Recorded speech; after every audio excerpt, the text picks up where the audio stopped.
This edition of Dolphins Today is sponsored by Kinzuri. You can get 15% off your order by going to kinzuri.com/chat. Today's show, we're breaking down some surprise cut candidates with less than a week to go before roster cutdown day. In fact, we're down to days until the Dolphins have to get down to the initial 53-man roster. We will have you guys covered with that initial roster, plus whatever moves come in the days to follow. So make sure you are subscribed. YouTube.com/Dolphins News. First up on the surprise cut candidates, let's go with Robbie Chosen. Depends on how many receivers the Dolphins choose to carry, but I've been pretty whelmed by Chosen so far, which I hope we change our tune, to be clear, after the upcoming third preseason game for the Miami Dolphins. Chosen, who does bring good speed, great speed even, nice size, has been very quiet so far. The occasional splash play in camp, nothing to show for it really so far in the preseason. Robbie Chosen, formerly Chosen Anderson, is not the same guy he was back in 2020. He was a 1,000-yard receiver for Carolina on 95 catches. He averaged 15 yards per catch with the Jets the previous season. Then his numbers really fell off the past two seasons, and although quarterback play can be blamed, it should raise some alarms, sound off some alarms, raise red flags, if you will. That's the proper analogy there, that he has not done much that far. The Dolphins' wide receiver room, I think, is taking shape. Tyreek Hill, Jalen Waddle, obviously your top two. The Dolphins say there is no favorite for wide receiver 3. I'm going to give that nod to Braxton Berrios. When you want a slot receiver, when you want another outside receiver, that's more up in the air. Robbie Chosen could be that guy. Cedrick Wilson, who we'll get to, could be that guy. I have been impressed in the preseason in particular more by Eric Ezekama. I want him on this team. There's 4 receivers. Will you carry 5 or would you carry 6? And does River Craycraft or maybe super dark horse Kiki Cutie, which I doubt, make the roster over one of these other veteran receivers we're talking about on today's show? I would like to keep Chosen because of the speed, but you save a bunch of money if you cut him. There's really little to no guaranteed money on his deal. He's not guaranteed anything. I want to see something in this final preseason game.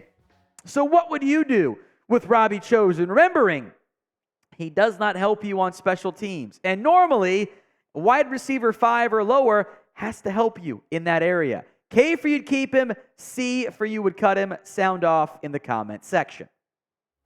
I think special teams plus the money are the two things really helping out Cedrick Wilson right now. On a contract given out before the Dolphins realized they could just trade for Tyreek Hill, Wilson has $5 million of his $7 million salary guaranteed this year. You do save about $2 million, but you also eat an extra $1 million of dead money next year if you choose to move on from Cedrick Wilson. That's not much savings relative to the dead cap money, and unless the Dolphins eat a bunch of the money, or maybe trade him for Jonathan Taylor as part of it, because they could use a special teams wide receiver, mind you, it doesn't really fit from a balancing the budget perspective.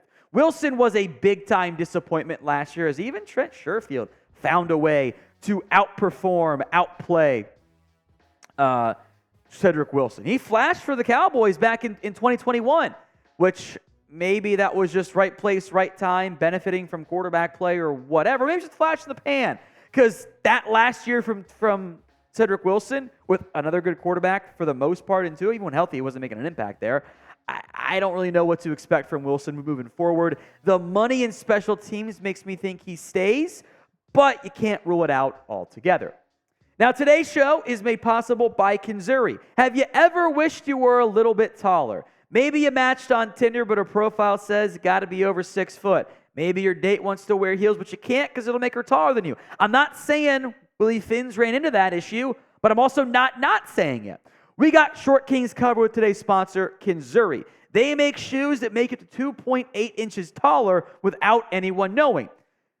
Kinzuri shoes are not just height boosting, but also stylish and comfortable. They are not grandpa's Velcro shoes, but fashionable shoes that can receive compliments even without the height increase. The height insoles are built into the shoes, making them the ultimate height hack. For a limited time only, you guys get an extra 15% off your order at kinzuri.com/chat. The site is already 30% off. With our link, you get an additional 15%. If you can't do math, that's 45% off your entire order. Support the show. Check them out at conzuri.com/chat. Life is short, but you don't have to be.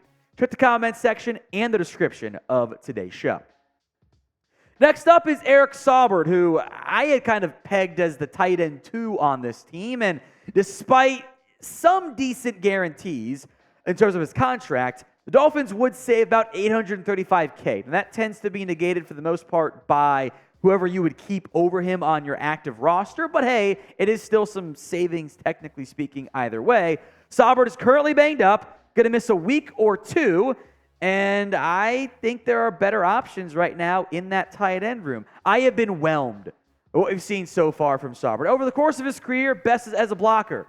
But he hasn't done that much for Miami. I think Tyler Kroft is now ahead of him. I think Julian Hill and Elijah Higgins, the UDFA and the draft pick, offer you more upside as either a blocker or as a passer to benefit rolling with those guys and making Kroft your tight end 2. I think it's either Saubert or Kroft, basically. And I'm going to go with Kroft over that spot. If they keep Hill, it might be as just an extra tight end overall. So name a player who you think could be a surprise roster cut for the Miami Dolphins. Head down to the comments section and drop that player name in there for me right now. Who do you think could be a surprise cut? Here's a surprise cut name that some of you guys might like. Liam Eichenberg, the Dolphins offensive lineman. To be blunt, has been a disappointment thus far over the course of his NFL career. Now, Miami would save about $1.4 million if they released. Isn't that much money relative to, hey, he could still maybe become the guy we thought, and I thought he'd be a lot better than what he's been so far, coming out of Notre Dame. But the Dolphins are out of time. They're out of patience in a win-now mode. Eichenberg has not been very good in his time in the NFL, and that is a big issue for all parties involved. You got to get more out of him or more out of that position in general, or else things are going to be a little bit dicey. Isaiah Wynn, I suspect, is going to be your new option at left guard. So that's 5 of your starting 5. Kendall Lamb's making it. Dan Feeney makes it. So there's 7. Your 8th guy could easily be Robert Jones and Lester Cotton as number 9. Then you'd probably want to tackle, right, to kind of round out that rest of that roster from that perspective. Although Jones and Cotton are banged up, which might end up being the saving grace for Eichenberg, who would not make it through waivers. He would get claimed if you released him, which maybe is a good thing for Miami. But if you move on, maybe trade is a dark horse option to consider if Jones and Cotton, especially Cotton, can get healthier sooner than later. So do you want to keep Liam Eichenberg on this roster? Y for yes, N for no. Be honest with me and sound off in the comment section. Next up is Malik Reed, the edge rusher, who I like, by the way. Now, he is not a bad football player, and the fact that most of his deal, not quite all of it, but most of it, is guaranteed, I think might be enough to keep him on your roster. He has not been a highly impact player. He showed some flashes in Denver, in the Vic Fangio defense, by the way, which I do not think should be overlooked. Wasn't nearly as impactful in Pittsburgh. His numbers cut by half-ish, a little bit more in terms of the sacks, a little bit less from the tackle perspective there. But the numbers game is real here. Jalen Phillips, Bradley Chubb, Emmanuel Ogbah can play kind of edge D-line. Andrew Vango can play kind of edge linebacker, so we'll call that as one player of the 4 you'll probably carry at edge. We'll do half and half there. That leaves Malik Reed, or maybe edge rusher and rookie UDFA Mitchell Agude has shown enough. I think he get into the practice squad, though, which is why it's unlikely Reed gets cut.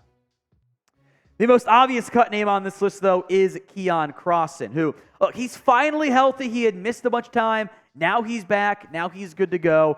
The Dolphins would save his entire $3.16 million salary if cut. That is a lot of money to save. And if Crossen does come back, I bet you it's not at that current figure. The Dolphins are getting healthier now at corner. Jalen Ramsey will be carried through roster cuts and then placed on IR. Xavier Howard, Kader Kohu, Cam Smith, Noah Igbignogany. I bet Eli Apple make this team. That's 5 corners right there. But Crossen does have a good argument for the roster. Not to play corner, to play special teams. Special teams matters a lot when you're filling out the back end of that roster. Crossen has been a core special teamer in pretty much every place he's been. That does not go overlooked by coaching staffs. In the end, with the money to be saved and other options at corner, I don't think it's enough for at least the initial 53-man roster. But I wouldn't totally rule out a scenario in which Crossen is put on the practice squad. Maybe brought back on a cheaper contract if and when he ends up getting cut.